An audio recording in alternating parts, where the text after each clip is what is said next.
기도하겠습니다. 사랑의 하나님, 오늘도 하나님을 예배하는 천복된 자리로 우리를 불러주시니 감사합니다. 하나님의 복음을 선포하고 복음을 나누는 시간이 되게 하옵소서. 오직 예수가 그리스도라는 복음과 믿음의 말씀만 선포하게 하옵소서. 복음만이 우리에게 각인 뿌리쳐질 되도록 역사하옵소서. 예수 그리스도 이름으로 기도하옵나이다. 아멘. 오늘 우리가 다니엘에 대해서 다니엘서를 보았습니다. 이 다니엘이라고 하는 사람은 참 많은 것들을 생각하게 하는 그런 인물인 것 같습니다. 믿음의 사람입니다. 우리가 문제, 갈등, 위기 어떤 우리가 사실 피하고 싶은 거죠. 문제, 갈등, 위기 이런 것들이 올 때 우리가 어떻게 그것을 대하고 어떤 생각을 하십니까? 이제 이 부분에 대한 것을 우리가 이 다니엘을 보면서 함께 봐야 되겠습니다. 다니엘이 등장하게 된 그 배경에는 솔로몬 왕이 인생 왕 초창기에는 하나님을 잘 섬겼습니다. 근데 이제 시간이 갈수록 솔로몬이 하나님을 섬기지 않고 우상을 섬기고 나중에는 하나님의 말씀을 거부하고 아예 그냥 이렇게 그 우상 섬기는 쪽으로 이렇게 바뀌어졌습니다. 변질되었죠, 사실은. 그래서 그때 이후로 하나님께서 이 이스라엘을 이렇게 둘로 쪼개시는데 열 지파를 묶어서 그 여로보암이라고 하는 솔로몬의 신하에게 주어서 북이스라엘을 만드시고 나머지 유다 지파와 베냐민 지파 이 작은 지파입니다. 사실은 숫자로 따졌을 때는 이 유다 지파와 베냐민 지파 이 두 지파만을 이제 솔로몬의 아들인 그 르호보암에게 맡겨서 이렇게 진행을 하게 됩니다. 이제 북이스라엘은 722년 기원전 이제 예수님 탄생하시기 전 722년에 아수르라고 하는 나라에 완전히 멸망을 당했고 이제 남쪽 유다 이제 다윗의 후손이 다스리는 나라죠. 이 남쪽 유다는 이제 언제까지 그 유지가 되냐면은 기원전 605년에서 586년 이 시간 동안에 그 바벨론의 느부갓네살 왕이 네 번 침공을 하게 됩니다. 네 번 침공하고 거기에서 포로로 잡아간 게 세 차례 이제 포로를 잡아가게 되는데 그때 첫 번째 605년입니다. 첫 번째 포로되어 갈 때 그때 다니엘이 또 다니엘과 사드락 메삭 아벳노고 이 친구들이 포로되어 간 것으로 신학자들은 보고 있습니다. 그 이후에 586년에는 이제 그 당시의 왕이 시드기야라는 왕이었는데 시드기야 왕이 완전히 이제 진짜 완전히 수치를 당하게 되고 이 예루살렘에서 바벨론까지 2천리길이라고 합니다. 우리로 따지면 800km 되는데 그 800km를 이제 쇠고랑에 이게 손, 발을 이렇게 묶어가지고 이제 그 2천리길을 끌려서 가게 됩니다. 앞에 왕이 이제 끌려가고 뒤에 백성들이 그 모습을 보면서 따라갔으니까 어떤 상황인지 아마 아실 겁니다. 이게. 그 속에서 이 다니엘과 이렇게 사드락 메삭 아벳노고 이 세 친구는 이제 1차로 이제 끌려간 상태에서 그래도 똑똑한 사람들을 뽑아가지고 그 사람들을 이 바벨론 느부갓네살 왕이 이제 포로로 끌어왔지만은 똑똑한 사람들은 우리가 세워서 나라를 다스리는데 써야 된다. 왜냐하면 그때 당시에 그 바벨론 127도입니다. 우리나라가 8도잖아요. 8도. 8도인데도 우리가 막 사람이 많죠. 근데 127도니까 굉장히 넓은 땅이었기 때문에 포로 중에서도 똑똑한 사람들은 불러서 쓰자라고 한 것이 이제 느부갓네살 왕의 그 정책이었습니다. 그렇게 해서 이 다니엘과 그 세 친구가 이제 선택이 되어 가지고 이제 교육을 받게 되는데 그때 교육을 받는 중에서도 이제 뛰어난 모습을 이렇게 보여가지고 나라를 다스리는 총리로 이 다니엘은 세워지게 됩니다. 다니엘이 얼마나 뛰어났는지 네 명의 왕을 모시게 됩니다. 느부갓네살, 벨사살, 다리오, 그다음에 마지막에 고레스까지 이렇게 네 명의 왕을 모실 만큼 이 다니엘이 사실상 이 바벨론을 네 명의 왕을 모시는 동안에는 다니엘이 나라의 거의 말하자면 왕 같은 존재였습니다. 왜냐하면은 다니엘이 뭔가 말을 하면은 그 말대로 나라가 다 되는 거예요. 그러니까 자기가 왕인데 왕이 되고 나서 다니엘에게 뭔가를 물어보게 되는 거예요. 어떤 일이 있을 때마다. 다니엘이 말을 해주면은 그 말 그대로 되니까 왕들이 사실은 다니엘을 두려워했습니다. 어쨌든 이렇게 그 좋은 상황입니다, 사실. 사실 그 다니엘만 따지고 보면은, 어, 가장 큰 나라에 가서 이 총리가 됐었으니까 아주 좋은 상황이었습니다. 그런데 이 다니엘은 그것 때문에 기뻐할 수가 없었던 것이 이때 당시의 나라, 유다, 남쪽 유다. 남쪽 유다가 이제 멸망한 상태였기 때문에 그리고 남쪽 유다가 지금 바벨론의 다스림을 받고 있는 식민지 상태이거든요. 그러니까 문제가 사실은 올 수밖에 없는 것입니다. 그래서 늘 그것을 놓고 이 다니엘은 하나님께 기도했습니다. 어떻게 하면 이 포로된 나라가 이게 사라지고 멸망하고 나라가 지금 없어져 버리고 우리는 포로로 끌려왔고 앞으로 우리 백성들, 우리 유대인들과 이스라엘 백성들을 어떻게 하나님 살게 하실 것입니까? 이것을 놓고 기도했는데 다니엘은 말씀 속에서 답을 찾은 것입니다. 첫 번째, 예레미야서 25장. 예레미야서 25장 10절에서 12절에 보면은 여기에 말씀 속에서 이런 말씀이 나옵니다. 이 모든 땅이 폐허가 되어 놀랄 일이 될 것이며 이 민족들은 70년 동안 바벨론의 왕을 섬기리니 여호와의 말씀이니라 70년이 지나면 내가 바벨론의 왕과 그의 나라와 갈대아인의 땅을 그 죄악으로 말미암아 벌하여 영원히 폐허가 되게 하며 지금 이 나라가 이제 멸망하고 지금 포로로 끌려왔는데 이 포로 기간이 70년이면은 끝이 난다고 말씀하십니다. 하나님께서 70년 동안만 포로로 두시고 다시 회복시키는 것을 말씀하신 것입니다.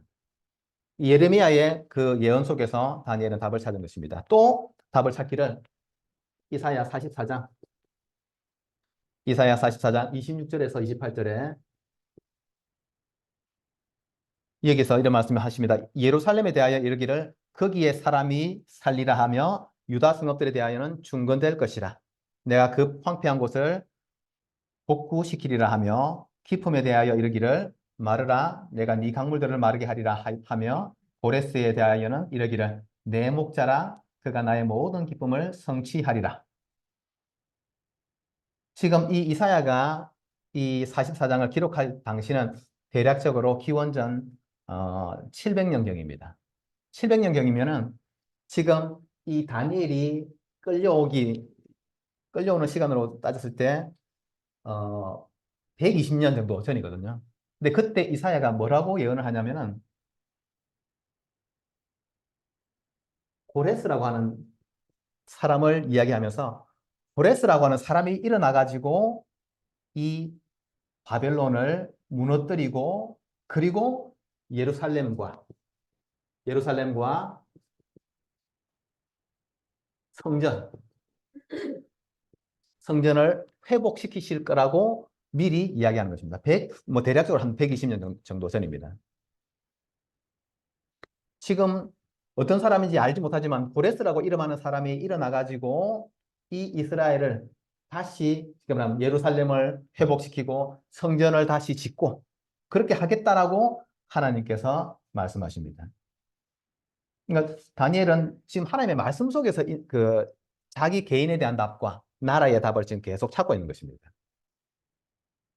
그러면서 이제 그러면 내가 무엇을 해야 될까? 하나님께서 70년이 지나면은 고레스라는 사람을 세워가지고 나라를 회복시키실 것인데 내가 무엇을 할 것인가에 대해서 또다시 답을 얻기를 열왕기상 8장 46절에서 50절입니다. 열왕기상 8장 46절에서 50절은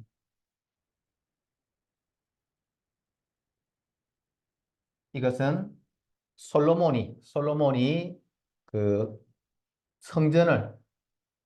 예루살렘의 성전을 짓고 나서 기도한 내용입니다.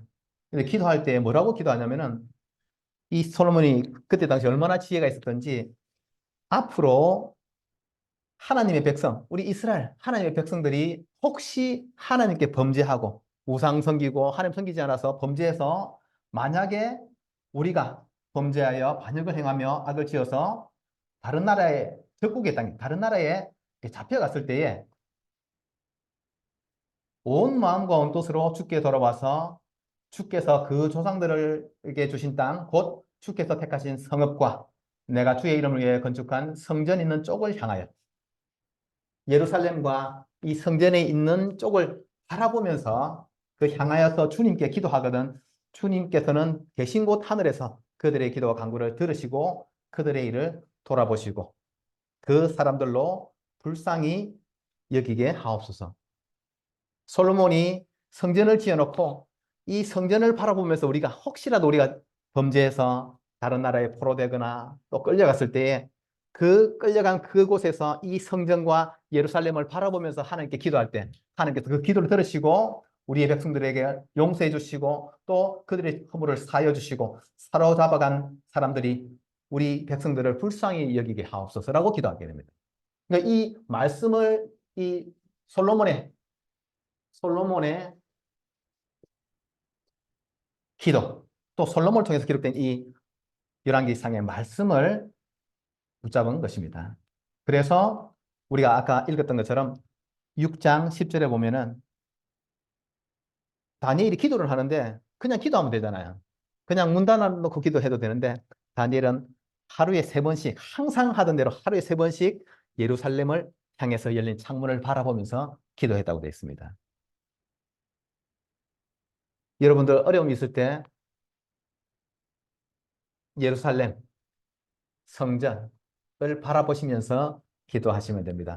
예루살렘이 어디 있는지 모르잖아요, 우리 사실은. 어딘가에 있겠죠, 사실은. 근데 이 성전이라고 하는 것은 하나님께서 성전을 세우시는 것은 성전을 세운 제일 큰 목적이 무엇입니까? 성막, 성전, 교회 전부 다 언약궤를 모시는 곳입니다. 언약궤는 무엇인가? 하나님께서 언약궤를 만들라고 했습니다. 이스라엘 백성들이 400년 동안 노예살이하던 애굽에서 빠져나올 때에 그 광야길을 가면서 지금 먹을 것도 없는데 하나님께서 있는 보물, 뭐 중요한 것들 다 긁어 모아가지고 성막을 만들라고 했습니다. 성막을 만들 때 그 성막의 핵심은 뭐냐? 중심은 뭐냐? 언약궤입니다. 언약궤. 출애굽기 25장 22절 이렇게 말씀하십니다. 거기서 언약궤죠. 거기서 내가 너와 만나고 속죄소 위 곧 증거계 위에 있는 두 그룹 사이에서 내가 이스라엘 자손을 위하여 네게 명령할 모든 일을 너에게 이르리라. 언약궤라는 것은 한마디로 말하면은 하나님을 만나는 곳이고 하나님의 음성과 하나님의 뜻을 발견하게 듣게 되는 곳입니다. 그러니까 이 언약궤 성전이 의미하는 것은 사실상 우리의 구원자이신 예수 그리스도를 상징하는 것입니다. 그래서 사복음서에 보면은 예수님께서 그 유대인들하고 변론을 하시다가 이렇게 말씀하십니다. 너희들이 이 성전을 헐라 내가 사흘 만에 다시 지으리라 할 때 그 성전이 예수 그리스도의 몸이라고 이야기하고 있습니다. 성전, 성막, 성전을 향해서 기도한다는 것은 우리의 참 구원자이신 예수 그리스도를 바라보면서 기도하는 것을 말하는 것입니다. 다니엘은 지금 나라가 완전히 멸망했습니다. 그렇죠? 완전히 그 예루살렘 성전뿐만 아니고 예루살렘 자체가 폐허가 되어 버렸습니다. 성문이 불타서 없어진 상태가 계속 유지됐다고 되어 있습니다. 그 속에 있을 때 70년이면 끝이 날 것이라는 말씀을 발견했고 또 고레스라고 하는 왕이 일어나가지고 이 바벨론을 무너뜨리고 다시 예루살렘과 성전을 회복시키실 것을 말씀 속에 붙잡았습니다. 그리고 기도. 솔로몬이 지은 성전을 하나님께서 우리에게 허락하신 그리스도 구원을 바라보면서 기도할 때 그 기도에 응답하시겠다는 것을 붙잡고 기도한 것입니다. 얼마나 기도했냐? 얼마나 기도했냐? 이 다니엘이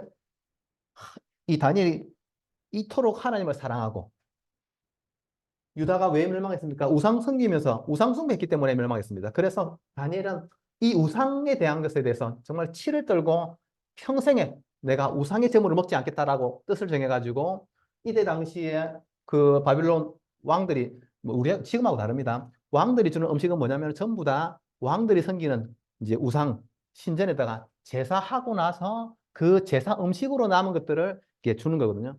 그러니까 이 다니엘은 그 고기를 먹지 않겠다라고 이렇게 부탁을 해가지고 다니엘과 세 친구들은 그 우상을 섬기는 고기를 먹지 않았다고 되어 있습니다. 근데 그만큼 하나님을 사랑했기 때문에 얼마만큼 하나님께서 이 다니엘을 축복하셨는지 다니엘과 세 친구에게 이 바벨론에 있는 학자들보다 10배의 지혜를 주셨다고 되어 있습니다. 10배의 지혜를 받을 뿐 아니라 하나님 앞에서 깨끗하게 이렇게 사니까 이 당시에 세 번째 왕이죠. 그 느부갓네살, 그 다음에 벨사살, 다리오. 이제 다리오가 왕이 되었을 때 다리오는 이 벨사살을 쉽게 말하면 죽이고 왕이 됐거든요. 그러니까 어떻게 됐습니까? 나도 왕을 죽였는데 내 밑에 있는 놈들도 나를 해칠 수 있잖아요. 그래서 이 다리오가 머리를 쓰기를 총리를 3명을 세워가지고 총리를 3명 세워가지고 밑에 신하들이 보고하는 것을 직접 보고를 받지 않고 전부 다 이 3명한테 나누어 가지고 보고를 받아 가지고 이 3명이 자기한테 보고하도록. 그러면 자기는 3명만 만나면 되잖아요. 그래서 그렇게 하게 되는데 총리를 3명을 세웠는데 얼마나 뛰어난지 사람들이 다 이 다니엘을 좋아하는 거예요. 다니엘하고 이렇게 이야기하는 게 편하고 지혜롭고 하니까 다니엘에게 보고를 하니까 이제 나머지 그 두 총리와 또 쉽게 말하면은 이 원래 바벨론에서 태어난 사람도 있잖아요. 저거 다니엘 저거는 우리 민족도 아니고 히브리 호로데어서 잡혀온 그 아이인데 이렇게 지가 잘 돼가지고 우리보다 더 위에 있으면 되겠냐고 해가지고 어떻게 이 다니엘을 죽일까? 요거를 머리를 쓰면서 이렇게 찾는데 잘못한 것도 하나도 없고 허물도 없고 누구 돈 저기 뭐야 뇌물 받아먹은 것도 없고 흠이 하나도 없는 거예요. 그러니까 오늘 이 사람들이 답을 찾기를 다니엘은 그 하나님의 율법에서 근거를 찾지 못하면 그를 고발할 수 없을 것이다. 다니엘이 하나님을 너무 섬기는 것을 알기 때문에 그걸로 뭔가 이렇게 덫을 놓지 않으면 잡을 수 없다. 다니엘은 어떻게 할 수 없다. 라고 결론 내리고 기껏 머리 쓴 게 30일 동안만 다리오 왕한테 찾아가가지고 왕이시여 왕은 쉽게 말하면 하나님 같은 분이십니다. 우리가 30일 동안은 이 바벨론에 있는 모든 사람들이 자기의 신이나 다른 누구의 이름으로도 기도하지 않고 오직 왕, 우리 다리오 왕만 바라볼 수 있도록 그렇게 금령을, 법을 정하시고 그리고 이 법을 고치지 못하도록 도장을 찍어달라고 그렇게 합니다. 그래가지고 도장을 찍었는데 다니엘이 이거를 알고 있잖아요. 알고 있는데 그날 밤에 집에 가가지고 이렇게 했습니다. 10절에 왕의 도장이 찍힌 것을 알고도 자기 집에 돌아가서는 윗방에 올라가서 1층에서 하면 될 건데 2층에 올라가니까 여러분 집이 이해가 되시죠? 그렇죠? 집이 있으니까 이제 다락이나 위층은 어떻게 눈에 잘 띄잖아요. 1층에서 그냥 거실에서 하면 될 건데 굳이 2층에 올라가가지고 예루살렘으로 향한 창문을 열어놓고 보란 듯이 전에 하던 대로 하루 3번씩 무릎을 꿇고 기도하며 그의 하나님께 감사하였다고 되어 있습니다. 하나님께서 이제 다니엘은 지금 이 사람들이 왜 이런 법을 세웠는지를 알기 때문에 빨리 그렇게 되도록 열어놓고 기도했다고 되어 있습니다. 이 이후에 어떤 일이 일어났는지 다들 알고 계시죠? 그렇죠? 그 법에 정한 대로 다니엘을 이 사자굴에 씹어넣는데 그 밤이 지나도록 사자들이 이 다니엘을 물지 못했다고 되어 있습니다. 성경에 기록하기는 하나님이 주의 천사를 보내가지고 사자들의 입을 그냥 이렇게 입을 열지도 못하고 닫지도 못하고 탁 붙잡아가지고 다니엘이 무사하게 되었다고 했습니다. 그리고 나서 다니엘이 무사하니까 어떻게 돼요? 무사하니까 그 다음날 바로 왕이 명령을 내리기를 이렇게 사악한 법을 만든 사람들을 이제 쉽게 말하면 무고죄죠. 사악한 죄를 법을 만든 사람들을 그 사자굴에 집어넣는데 성경에 기록되기를 이 사람들이 땅에 떨어지기도 사자굴이 밑에 있을 거 아닙니까? 땅에 떨어지기도 전에 이 사자들이 뛰어 올라가지고 그 사람들 뼈를 이렇게 으스러뜨렸다. 이렇게 이제 기록되는 것 같습니다. 하나님을 섬기는 사람에게 주시는 축복입니다. 그렇죠? 그래서 우리가 기도할 때에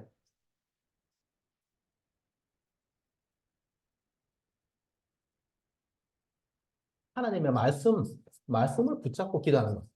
이것이 우리가 또 누릴 수 있는 하나님의 축복입니다.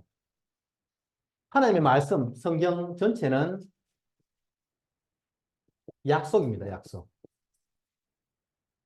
그래서 우리가 구약 성경, 신약 성경이라고 할 때 구약 성경은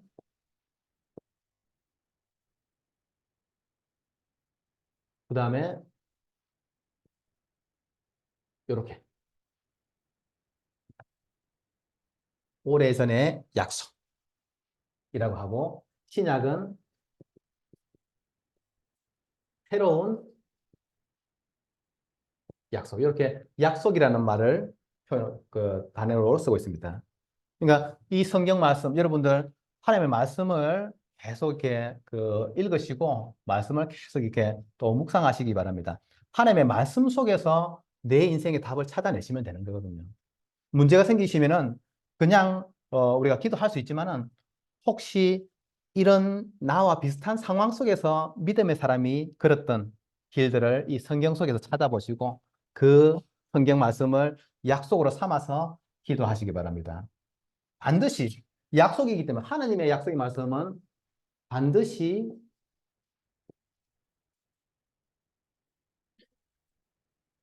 성취되는 말씀입니다. 하박국 2장 2절에서 4절에 보면은 여호와께서 내게 대답하여 이르시되 너는 이 묵시를 기록하여 판에 명백히 새기되 달려가면서도 읽을 수 있게 하라. 이 묵시는 정한 때가 있나니 그 종말이 속히 이르겠고 결코 거짓되지 아니하리라. 비록 더딜지라도 기다리라. 지체되지 않고 반드시 응하리라. 하나님의 말씀은 반드시 성취되기 때문에 우리가 생각할 때 좀 더디다. 좀 뭔가 내 원하는 시간표에 뭔가 아무 일이 안 일어나는 것처럼 보일지라도 거기에 흔들리지 마시고 기다리면서 있으면 기도하고 계시면 반드시 응할 것이라고 성경은 이야기하고 있습니다. 그리고 이 말씀은 영원히 하나님의 말씀은 영원히 성취되는 말씀입니다. 이사야 40장 8절에 풀은 마르고 꽃은 시드나 우리 하나님의 말씀은 영원히 서리라 하라. 하나님께서 이 땅의 모든 사람들, 모든 만물들이 다 흥할 때가 있고 쇠할 때가 있는 것입니다. 그렇죠? 꽃이 우리 지금 꽃꽂이 이제 해놨는데 꽃이 이렇게 막 이쁠 때가 있지만 시간이 지나면 어떻게 해요? 꽃은 시들거든요. 풀도 풀도 영원히 사는 것이 아니고 풀이 굉장히 이렇게 푸를 때가 있지만 또 시간이 지나면 이렇게 시들게 됩니다. 이 땅의 모든 것은 정말로 다 이렇게 시간이 지나면 사라지게 되는데 하나님의 말씀과 또 하나님을 바라보는 우리의 영혼 그리고 믿음의 길을 걸었던 우리의 신앙 그것은 이렇게 변치 않고 영원히 이어지는 거죠. 지금 다니엘이 지금 대략적으로 586년, 뭐 550년이라 따지면은 지금 다니엘이 죽은 지 한 2700년이 지났는데 지금 우리가 이 다니엘의 믿음을 함께 나누고 있는 것처럼 우리가 하나님을 바라보고 살아갈 때 우리의 믿음이 영원히 이어지는 것입니다. 그래서 우리가 무엇을 남길 것인가, 우리 자녀들에게, 우리 후대들에게, 우리 후손들에게 무엇을 남길 것인가 할 때 여러분들 꼭 믿음을 남기시기 바랍니다. 하나님을 믿고 하나님께서 열어놓으신 구원의 길 예수 그리스도를 정말로 바라보고 그 믿음을 가지고 살았다고 하면은 그 믿음의 역사가 우리 때에 일어나거나 반드시 그 후대 때 일어나게 하나님은 역사하시는 것입니다. 다니엘이 이렇게 했더니 어떻게 됐습니까? 아까 읽었던 그 본문에 보면은 다니엘서 1장 21절에 보면은 어, 고레스 왕 원년까지 있었다고 되어 있습니다. 고레스 왕이 어떤 왕입니까? 이사야가 120년 전에 예언했던 고레스라는 왕이 일어나가지고 예루살렘과 성전을 회복시키실 거라고 했는데 실제 이 고레스 왕이 세워지는 그 해까지 다니엘이 총리로 했었던 것입니다. 다니엘은 자기 기도했던 그 응답을 마지막에 보고서 사실은 이 총리 자리에서 내려왔던 것입니다. 영원히 성취되는 말씀. 그리고 우리가 하나님의 말씀을 붙잡으면은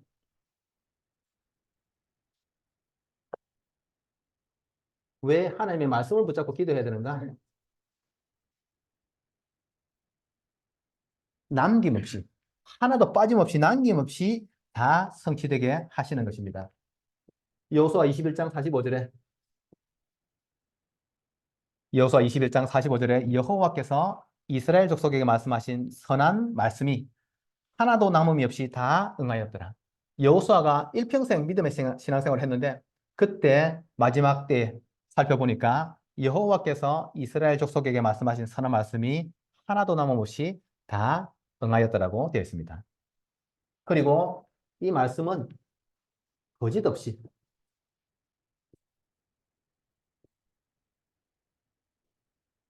하나님의 말씀은 거짓 없이 성취되는 말씀입니다. 민수기 23장 19절에 하나님은 사람이 아니시니 거짓말을 하지 않으시고 인생이 아니시니 후회가 없으시도다. 어찌 그 말씀하신 바를 행하지 않으시며 하신 말씀을 실행하지 않으시랴. 사람이 이야기하면 여러분 반만 믿으시기 바랍니다. 사람이 이야기하는 거는 우리가 다 믿을 수가 사실 없습니다. 그렇죠? 사람을 이렇게 100% 의지한다. 반드시 실망할 수 있는 부분들이 생기는 거죠, 사실은. 그런데 하나님은 우리를 이 땅에 있었다 없어지는 그런 사람처럼 그렇게 우리를 실망시키지 않으시고 하나님의 주신 말씀도 하나도 빠짐없이 다 성취되고 거짓 없이 성취되기 때문에 하나님의 말씀에 근거해서 신앙생활하는 것이 정말로 올바른 신앙생활이 되는 것입니다. 그리고 변개, 고치지 않고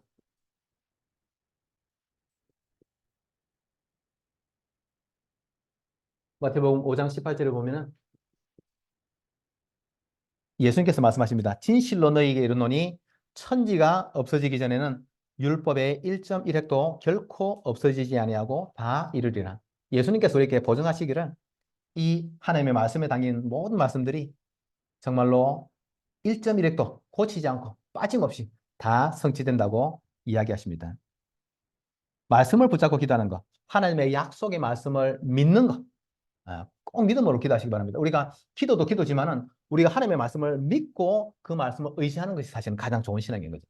그래서 이 약속의 말씀이기 때문에 하나님의 약속의 말씀, 성경 말씀을 근거로 해서 우리가 신앙생활하고 우리가 기도를 해야 되는데 어떻게 기도해야 될 것인가?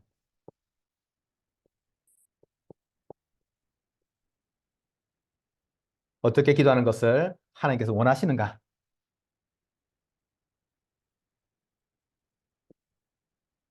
시편 5편 3절에 여호와여 아침에 주께서 나의 소리를 들으시리니 아침에 내가 주께 기도하고 바라리이다.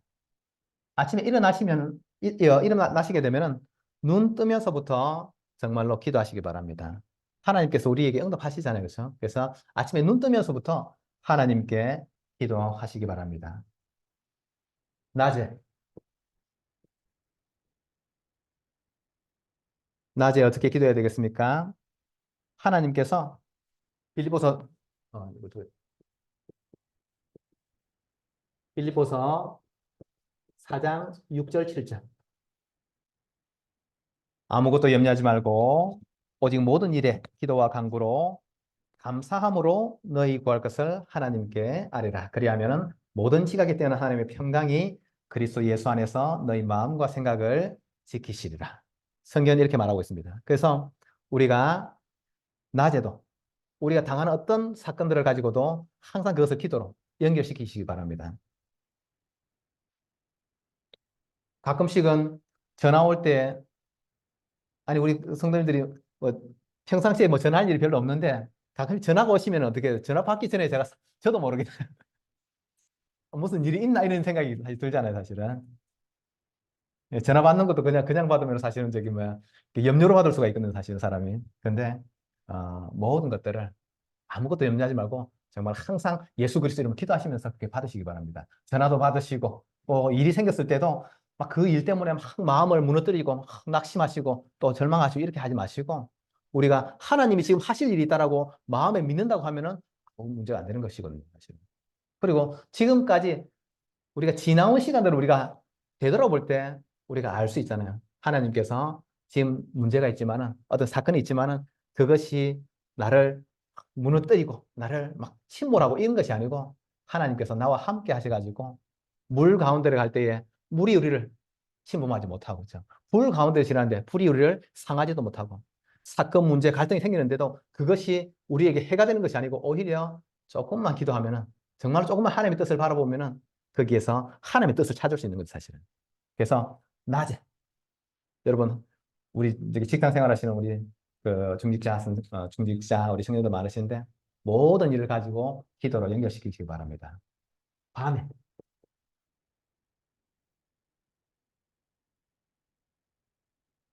시편 시편 119편 119편 55절에 여호와여 내가 밤에 주의 이름을 기억하고 주의 법을 지켰나이다.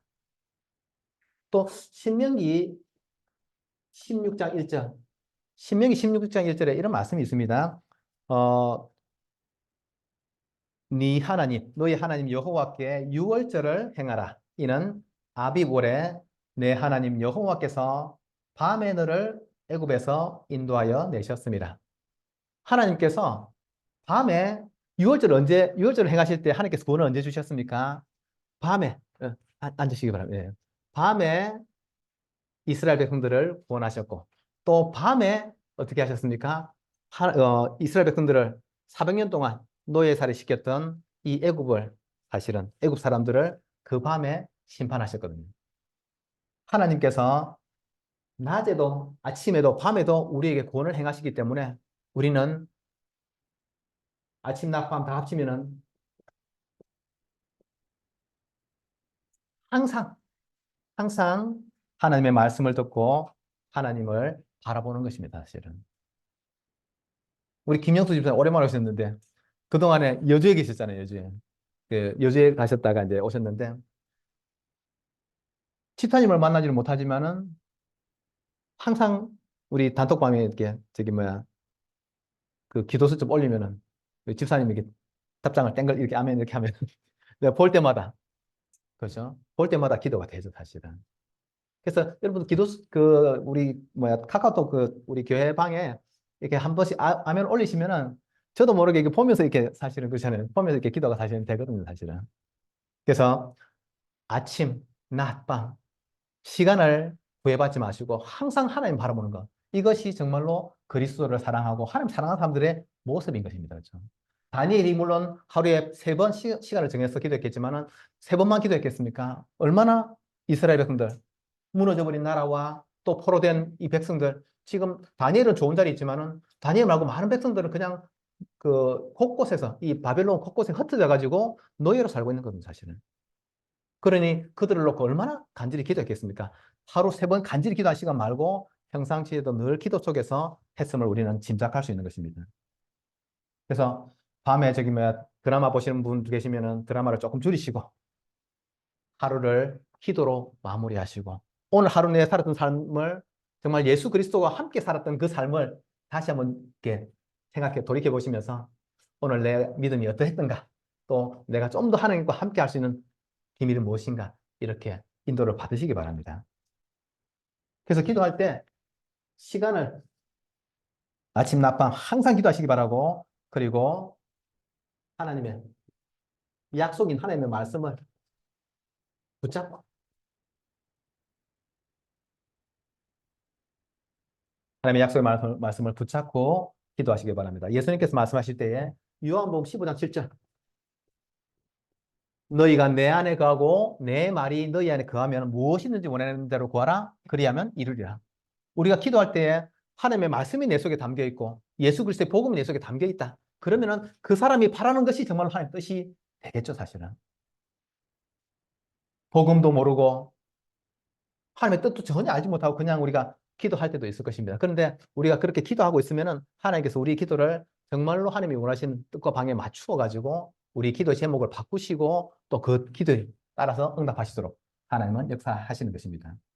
말씀을 붙잡고. 그래서 다니엘이 예레미야의 말씀과 이사야의 말씀과 또 솔로몬의 말씀을 붙잡고 기도했던 것처럼 우리 모든 가족들도 정말 이게 하나님의 말씀에 대한 것들을 정말 자꾸 이해하시고 오늘 받은 말씀을 선포하는 사람은 그냥 똑같은 사람이지만은 하나님께서는 우리에게 이 말씀을 주시거든요, 사실은. 어제 그 핵심 시간에 산업성경 핵심 이렇게 다 하는데 어제 저는 굉장히 어쨌든 그 말씀 속에서 제가 그동안 궁금해했던 그런 부분들에 대한 것들을 지나가는 말씀 속에서 답을 이렇게 제게 주시는 것을 많이 붙잡고 제가 그래서 이게 감사해가지고 그거를 이렇게 따로 기록을 해놨습니다. 왜냐면 이제 앞으로 인도받아야 될 부분이니까 이제 전도라는 것을 놓고 제가 고민했던 부분들에 대해서 이렇게 말씀으로 답을 주셔가지고 그걸 다 기록해서 이렇게 해놨거든요. 그러니까 우리가 마음을 하나님을 바라보고 있으면은 예배하는 시간을 통해서 하나님께서 응답하시는 것입니다. 예배가 왜 그런 분들도 많잖아요. 그 예수님을 믿는데 특별히 교회를 정하지 않고 다니시는 분들이 계십니다. 이제 우리가 뭐 굳이 표현하면은 무교회주의라고 이제 표현을 하는데 어 뭐 저는 개인적으로 진짜 사명자, 진짜 제자가 누구냐? 저는 주일날이 하나님 예배하는 날이라고 알고 있는 사람이 가장 사명자고 저는 제자라고 생각합니다. 제 개인적으로 저는 그렇게 생각합니다. 예배를 하기 위해서 우리의 시간을 그죠? 석일에도 못 가잖아. 주일날 예배하려면 그렇지. 주일날 예배하려고 하면은 친구 만나는 약속도 못 하잖아요, 사실은. 그리고 그냥 방에 누워서 하는 게 아니고 이게 잘 이렇게 꾸며가지고 예배 자리까지 나와야 되잖아요, 사실은. 그 모든 시간들이 사실상 하나님을 섬기는 예배의 시간이고 기도의 시간이거든요. 그래서 주일날 예배하는 여러분들 우리 아이들에게 주일날 교회 와서 예배하는 것을 남기지 않으시면은 그 100년 안에 그 교회는 진짜 없어집니다, 여러분들. 지금 우리나라 그 대한민국 교회가 굉장히 줄고 있거든요. 그 왜 줍니까? 부모님은 교회 다니는데 자녀들이 신앙생활 안 하는 거예요. 어렸을 때 복음을 들었는데 시간이 지나면서 이제 고3 때 이제 막 수능 공부해야지. 대학 가면은 막 또 어디 멀리 떠나지. 그래서 교회를 떠나는 우리 자녀들이 많거든요. 우리 자녀들이 주일날 어디에 가 있어도 나는 교회 가서 예배해야 된다고 알고 있으면 어떻게 되겠습니까? 그 신앙이 그래도 지켜지고 교회 인도받다 보면은 하나님의 말씀이 내 속에 담겨져서 역사가 일어나는 시간이 오는 거거든요. 그래서 우리 자녀들에게 여러분들 많은 돈을 남겨주시려고 하지 마시고 하나님이 누리는 지혜와 하나님의 축복을 누리는 기도와 그리고 하나님을 예배하는 이 신앙을 남겨놓으시면은 하나님이 우리가 자녀를 지키는 것보다 하나님이 우리 아이들을 지키는 것이 훨씬 더 안전하지 않겠습니까? 그렇죠? 그래서 꼭 믿음을 전달하시는 우리 가족들 되시기 바랍니다. 예, 우리 자녀들에게 예배를 남겨야 됩니다. 예배. 말씀이 중요하기 때문에 정말 예배가 소중한 거죠. 그리고 전심으로.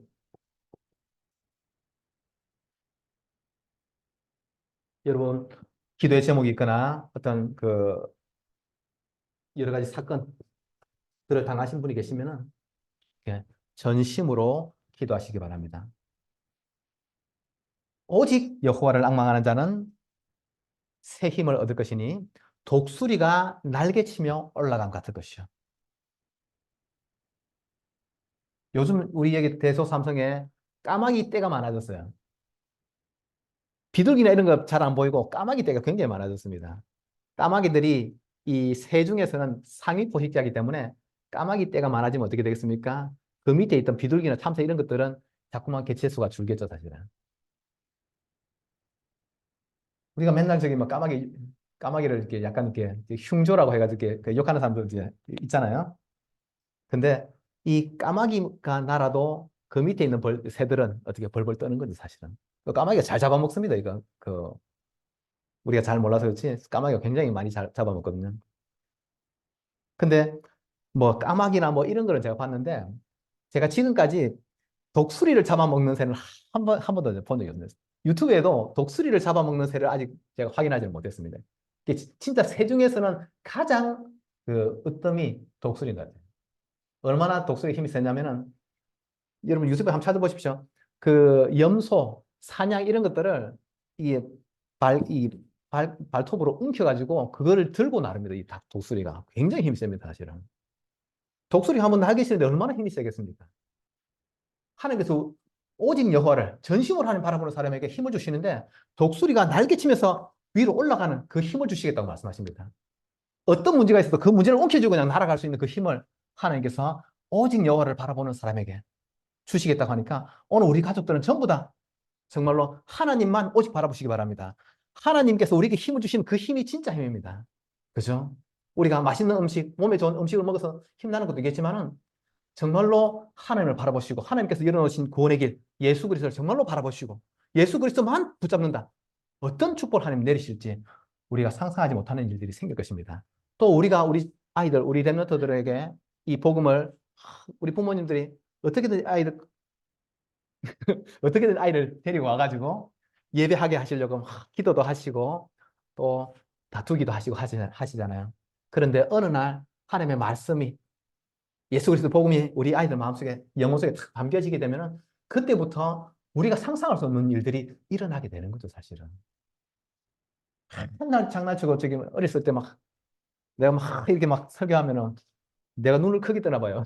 큰 소리 할 때. 막 앞에 승수 앉아가지고 이렇게 자기도 따라서 한다고 이렇게 그렇게 하더니 어느 날 복음을 받으니까 어느 날 제자가 되니까 교회를 섬기는 일들을 하지 않습니까? 그렇죠? 그러니까 복음이라는 것은 하나님의 말씀이라는 것이 정말 작아 보이지만은 우리 아이들 영혼 속에 담겨져 버리면은 그야말로 잘 박힌 목과 같이 우리 아이들 심령속에 탁 박혀버리면 그때부터 이스라엘 전체의 영광이 그 말씀에 담겨지고 걸려지고 그런 일들이 우리 후대들에게 계속 일어나기를 예수 이름으로 축복합니다. 예, 복음을 지금 우리 심어야 되는 거예요. 전심으로 하나님 바라보는 거예요. 최고의 기도가 무엇입니까? 최고의 기도는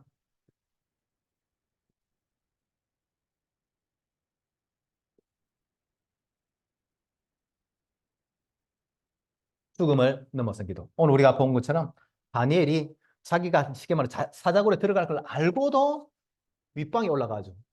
그냥 1층에서 하지. 원래 하던 대로 윗방에 올라가죠. 창문 닫고 하지. 창문을 열어놓고 그렇게 기도했다고 되어 있습니다. 내가 죽으면 죽을지언정 하나님을 섬기는 이 기도는 내가 포기할 수 없다.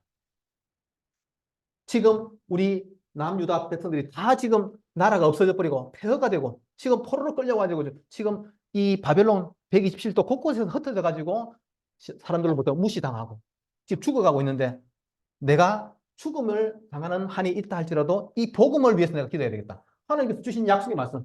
그렇죠? 솔로몬이 포로된 그 땅에 가가지고 예루살렘에 있는 성전과 예루살렘을 바라보면서 기도할 때 그 기도를 들으시고 용서하시겠다고 하나님 말씀하셨는데 그 말씀에 의지해서 지금 다니엘은 목숨 걸고 기도한 것입니다.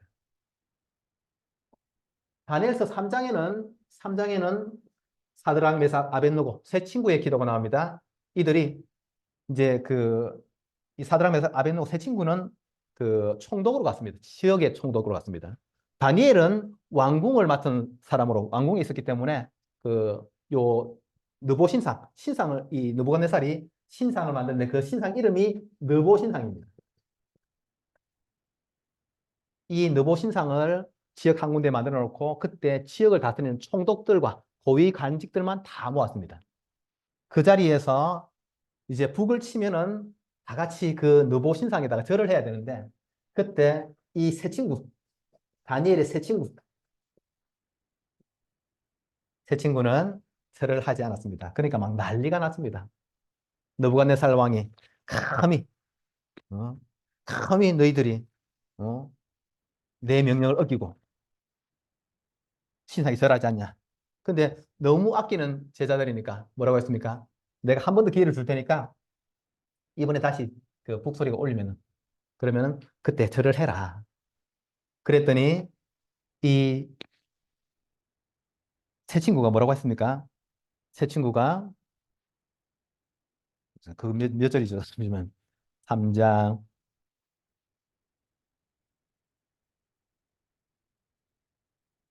죄송합니다. 제가 좀 조금만 찾겠습니다. 3장 16절에 이렇게 말을 합니다. 왕에게 대답하여 이르되 느부갓네살이여 왕이시여 이렇게 해야 되는데 느부갓네살이여 이렇게 말을 했습니다. 이름을 그냥 대놓고 지금 불렀습니다. 지금 우리로 따지면은 왜 대통령이 오셨는데 왜 대통령 이렇게 해야 되는데 뭐 누구누구 이렇게 이름만 부르는 그런 상황입니다. 느부갓네살이여 우리가 이 일에 대하여 왕에게 대답할 필요가 없습니다. 지금 뭐 뭔 소리를 해도 우리가 들을 필요도 없고 말할 필요도 없습니다. 왜? 왜 그렇습니까? 17절에 왕이여 우리가 섬기는 하나님이 계시다면 우리를 맹렬히 타는 풀무불 가운데서 능히 건져내시겠고 왕의 손에서도 건져내시리이다. 그렇게 하지 아니하실지라도 왕이 우리가 왕의 신들을 섬기지도 아니하고 왕이 세우신 금신상에게 절하지도 아니할 줄을 아옵소서. 죽인다고 한들 내가 절하겠습니까? 이렇게 대놓고 저항을 했습니다. 왜 그렇습니까? 다니엘과 세 친구들은 알잖아요. 나라가 왜? 우리 이 유다, 하나님의 영광의 나라, 이 유다가 어찌해서 지금 이렇게 폐허가 되고 왕이 끌려오게 되고 백성들이 지금 이 바벨론 곳곳에서 노예로 살아가고 있는데 왜 이런 일이 생겼는지를 알잖아요. 우상숭배. 하나님 섬기지 않고 우상숭배가 해가지고 지금 나라가 이렇게 폭망을 완전히 망해버렸는데 우리가 지금 조금 좋은 자리에 있기 위해서 이 신상에 절할 수 있겠습니까? 나는 오직 예수 그리스도만 믿고 하나님께서 우리를 건져주시겠지만 건져주지 아니하실지라도 나는 우상에 절할 수 없습니다. 이 정도 믿음은 우리 자녀들에게 전달해야 되겠죠, 그렇죠, 사실은. 이 정도 믿음은 있어야죠, 사실은. 우리 랩런트들, 우리 청년들, 아이들 기억하시기 바랍니다. 교회 간다고 교회 다니면 일단 뭘 못해요? 제사할 때 절을 못하잖아요. 음. 겁줍니다. 너 교회 다녀도 너 절해야 된다고 막 겁줍니다. 그렇죠? 근데 겁주는 게 무서워가지고 절을 하면 어떻게 하겠습니까? 평생 절하면서 살아야 돼요. 왜 우리 사람이 이렇게 망하게 됐습니까? 하나님의 말씀을 어기고 하나님 싫어하는 우상을 섬겼기 때문에 마귀 섬겨가지고 지금 이렇게 사람이 멸망하게 된 거 아닙니까? 그런데 우리가 이 복음을 알았으면 이 예수 그리스도를 알았으면 지금이라도 우리가 복음 섬기고 하나님만 섬기는데 우리 인생 걸어야 되는 것이지. 아버지한테 한 대 맞는 게 무서워가지고 제사장이 저러면 되겠어? 웃지 말고 되겠어 안 되겠어? 싸워서 싸워서 이기지 말고 맞고 이겨. 한 번 맞고 나면 다시는 안 때립니다 이게. 아유 저거 지독한 놈이 하면서 다시 안 때립니다. 우상 섬기고 여러분 하나님 안 섬기는 이 죄악을 우리가 행해서 되겠습니까? 실수로 그렇게 할 수도 있지만은 몰라서 그렇게 할 수도 있지만은 안 이상은 그렇게 하시면 안 되는 거죠. 하나님만 섬기는 거 쉽지 않습니다. 직장 생활할 때 여러분 가면은 막 이렇게 막 이 저기 뭐야 회식이 얼마나 많은지 요즘은 뭐 없겠지만은 회식이 얼마나 많은지 회식하면 이제 술을 마셔야 돼. 그냥 술 안 마셔야 되는데 제 개인적으로 어, 술을 꼭 마셔야 되냐 안 마셔야 되냐 이거는 제가 뭐 벌써 저는 뭐 술을 뭐 한두 잔 정도 마시는 거가 문제 있다고 저는 개인적으로는 생각하지 않습니다. 다만 하나님이 주신 성전이기 때문에 나를 지키기 위해서 술, 담배 이런 것들을 좀그 절제하시길 제가 바라는 마음이 있습니다. 그러나 이거 하고 막 신앙하고 이렇게 막 그 관련이 깊으냐라고 할 때 지금 술, 담배 안 하는 우리 아이들한테는 그 길을 들어서지 말라고 말하고 싶고 이미 그 길에 들어선 우리 가족들이 계시면은 조금씩 줄이시면서 나오시라고 저는 말씀을 드리고 싶습니다. 뭐 그때 저는 이제 막 술을 마시면 안 된다. 제가 그렇게 교육받고 자랐기 때문에 이제 이게 회식할 때마다 골치가 아픈 거예요, 사실. 술을 내가 좋아하는 건 아니지만은 사장님이 따라주시는데 왜 술 한 잔 정도는 또 이게 그것도 안 마신다고 하니까 그것도 분위기도 참 이상해지대요, 사실은 그건. 제만 그렇습니까, 지금? 그래서, 어, 이제, 뭐, 술은 솔직히 말하면, 그래서 내가 정하기를, 첫 번째 잔과 마지막 잔은 내가 마셔드리겠다. 근데 그 사이는 안 마시겠다. 회식을 하는 동안에 그렇게 이제 했었는데, 이 제사상에 절하는 이거는 그거하고 전혀 다른 이야기죠, 사실은. 우상 숭배하는 것은 하나님께서 끔찍하게 싫어하십니다. 왜? 망하니까. 우리가 망하니까. 그렇죠? 그래서, 어, 사드락, 메삭, 아벤누고 또 다니엘처럼 믿음으로 결단하시고 항상 하나님 앞에 서시기 바랍니다. 내 인생을 누가 책임지십니까? 사장님이 여러분 인생 책임질 것 같죠? 그렇지 않아요. 우리 청년들 기억하셔야 됩니다. 하나님께서 내 인생 책임지시기 때문에 내 인생을 하나님 앞에 거시기 바랍니다.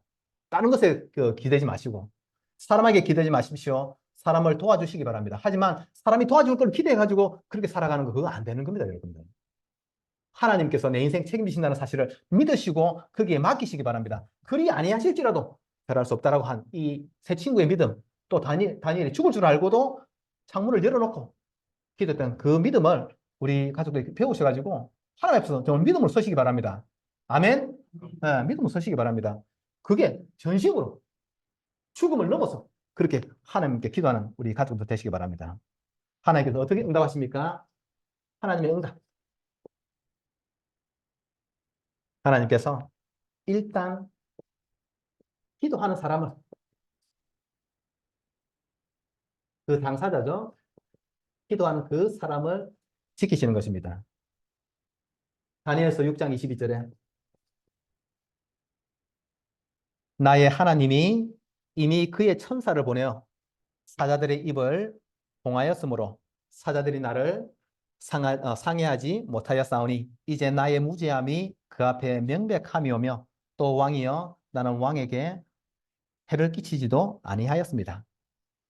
그러니까 사자굴에 당연히 들어갔겠죠. 들어갔는데 하나님께서 주의 천사를 보내가지고 이 사자들의 입을 묶어가지고 조금도 이 다니엘을 해치지 못하도록 지키셨다고 되어 있습니다. 우리가 기도하게 되면은 기도하는 우리 인생을 지키시는 것입니다. 그래서 하나님께 맡기시기 바랍니다. 너희 염려를 다 주께 맡기라.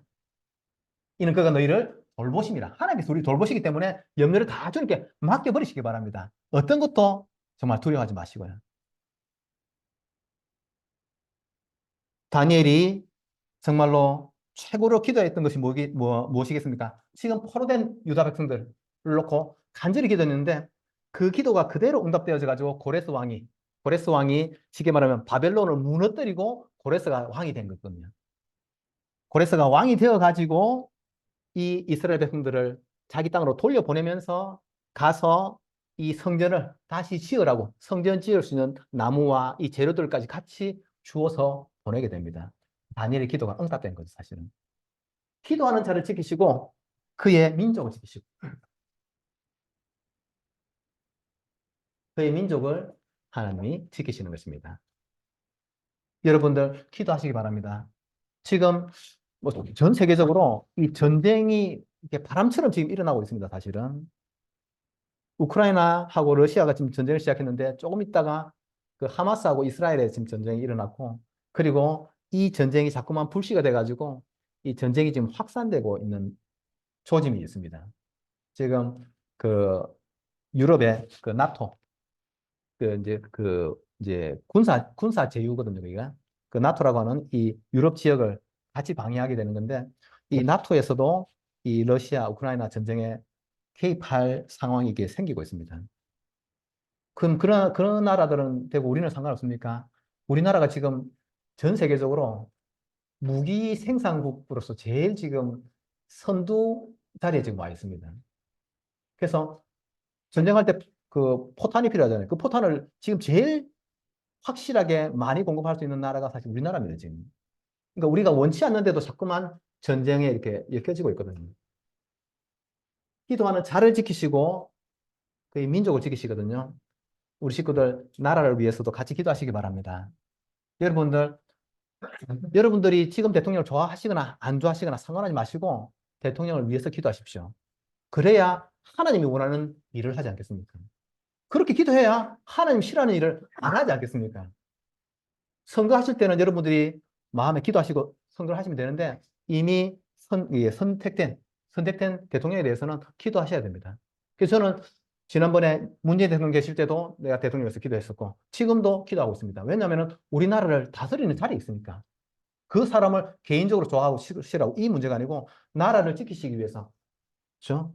우리가 기도할 때 우리의 민족과 나라를 전쟁을 또 당하면 되겠습니까? 우리나라 얼마나 많은 전쟁을 당했습니까, 사실은. 6.25 전쟁 그때 한 번 해가지고 나라가 그냥 완전히 폐허가 된 거 아닙니까? 전쟁이 생기면 안 되거든요. 우리 아이들을 위해서라도. 그러니까 기도하시기 바랍니다.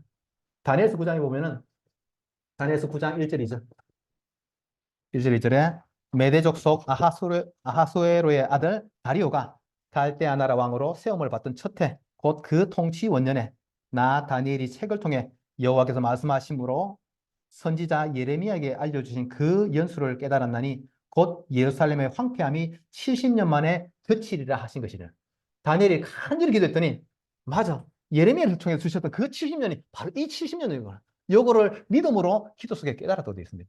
그러니까 딱 70년 지나고 나서 고레스가 왕이 세워지고 나니까 이스라엘 백성들을 그때부터 다시 돌려보내가지고 유다 그리고 성전을 회복하게 한 것입니다. 우리가 기도할 때, 우리가 믿음으로 하나님을 바라볼 때 하나님께서 우리 대한민국도 지키시고 지금 전 세계에서 선교사를 제일 많이 파송하는 나라가 첫째가 미국이고 둘째가 우리 대한민국입니다. 인구수하고 상관없이 세계복음을 하는 그 복음을 그 선교사님들을 위해서 우리나라에 많은 선교사님들이 지금 가 계시잖아요. 그러니까 우리가 기도할 때 또 그 선교사님들을 통해서 어떻게 합니까? 하나님께서 세계복음하는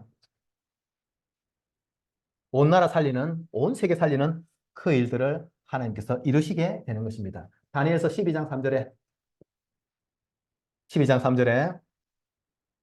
지혜 있는 자는 궁창이 빛과 같이 빛날 것이요. 궁창이 빛과 같이 빛날 것이요. 많은 사람을 옳은 대로 돌아오게 한 자는 별과 같이 영원토록 빛나리라. 이 땅에 계시는 동안에 여러분들 우리 식구들은 구원받은 우리 하나님 자녀들은 반드시 전도와 상관해서 지금 살아있는 거거든요. 하나님께서 우리를 이렇게 살아가게 하시는 것들이 반드시 생명 살리는 일과 관련이 있기 때문에 우리를 이렇게 살아가게 하시는 것입니다. 그래서 우리 지금 있는 현장에서 또 내가 아는 사람들을 위해서 또 우리가 알지 못하는 사람들을 향해서도 하나님께서는 전도 선교의 그 사명이 있으신 것입니다. 다음 주 3월 17일에 우리가 다음 주 주일에 같이 세계 선교 대회를 위해서 헌금을 할 것인데 다시 한번 말씀드립니다. 액수를 많고 적고를 떠나가지고 반드시 기도함으로 액수를 정하시고 그 정하신 액수대로 하나님께 헌금해가지고 우리 이번에 미국에서 LA에서 오시는 그 선교사님 한 분을 후원하기로 되어 있습니다. 그래서 그 선교사님을 후원해가지고 어쨌든 해외에서 이 복음을 전달하고 계시니까 그 사명이 사실 크잖아요. 그래서 그분을 돕고 또 남는 돈이 있으면은 그거는 본부에 그냥 세계선교대회 헌금 그 자체를 위해서 헌금하고 그렇게 진행을 하겠습니다. 이런 우리의 작은 예물이지만은 이것들이 사실상 빛의 경제인 것입니다. 복음을 위해서 쓰여지는 경제. 액수의 많고 적음이 문제가 아니고 복음을 위해서 쓰여지는 그 경제가 정말로 하나님 원하시는 경제거든요. 그래서 그 일에 이렇게 마음으로 이렇게 헌신하시기 바랍니다.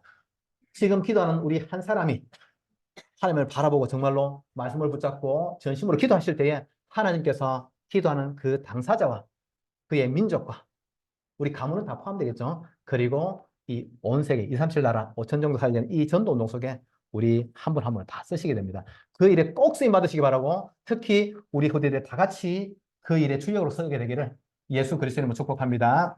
기도하겠습니다. 사랑의 하나님, 우리에게 하나님의 말씀이 임하여서 정말로 말씀의 언약을 붙잡고 그 말씀에 따라서 예수 그리스도의 이름으로 하나님을 바라보고 기도할 수 있도록 역사해 주옵소서. 성전의 주인공이신 예수 그리스도를 우리가 바라보면서 기도하게 하옵소서. 다니엘이 정말 바벨론에 포로된 상태에서 예루살렘과 그 성전이 있는 곳을 향해서 기도했을 때 하나님께서 그 기도를 들으시고 정말 이스라엘 백성들을 유다 백성들을 해방시키시고 다시 성전을 재건하게 하셨으니 하나님 그 믿음의 역사가 우리 대한민국의 모든 가족들을 통해서도 똑같이 일어나게 해주시고 우리가 기도할 때에 우리와 우리 자녀들, 후손들, 가문과 우리 민족과 우리 대한민국과 또 전 세계 237 5천 종족 모든 사람들에게 이 복음이 증거되어져서 그리스도의 날이 임하게 하옵소서. 복음을 위해서 쓰임받는 우리 가족들 다 될 수 있도록 축복해 주시고 또 선교대를 위해서 헌금하는 모든 헌금들이 정말로 빛의 경제가 되어져서 세상 살리는 경제로 쓰임받도록 역사하옵소서.